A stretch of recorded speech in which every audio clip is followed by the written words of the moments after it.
Chapter 19.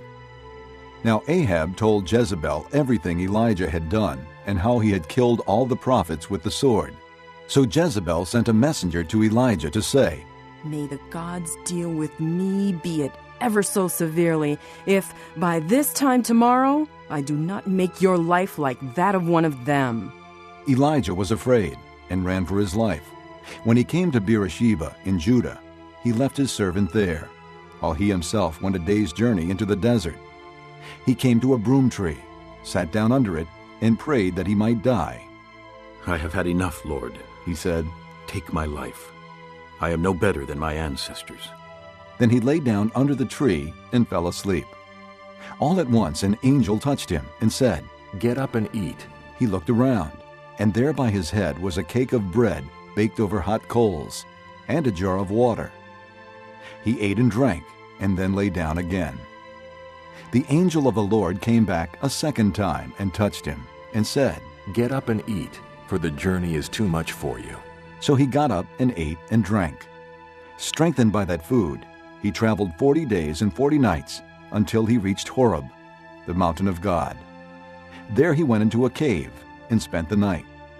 And the word of the Lord came to him. What are you doing here, Elijah? He replied, I have been very zealous for the Lord God Almighty. The Israelites have rejected your covenant, broken down your altars, and put your prophets to death with the sword. I am the only one left, and now they are trying to kill me too.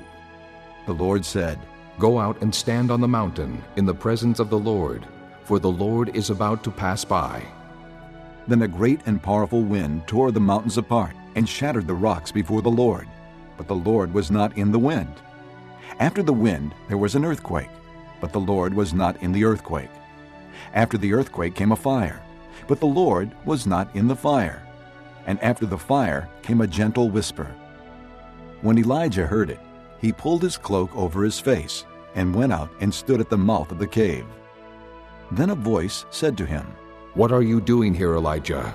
He replied, I have been very zealous for the Lord God Almighty.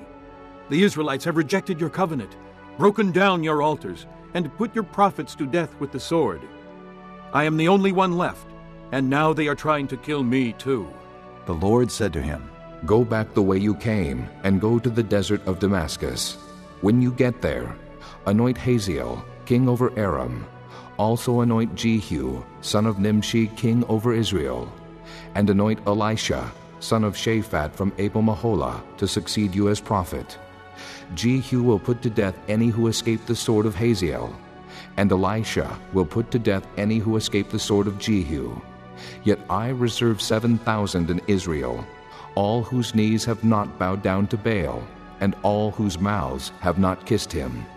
So Elijah went from there and found Elisha, son of Shaphat. He was plowing with 12 yoke of oxen, and he himself was driving the 12th pair. Elijah went up to him and threw his cloak around him. Elisha then left his oxen and ran after Elijah. Let me kiss my father and mother goodbye, He said. and then I will come with you. Go back. Elijah replied. What have I done to you? So Elisha left him and went back. He took his yoke of oxen and slaughtered them.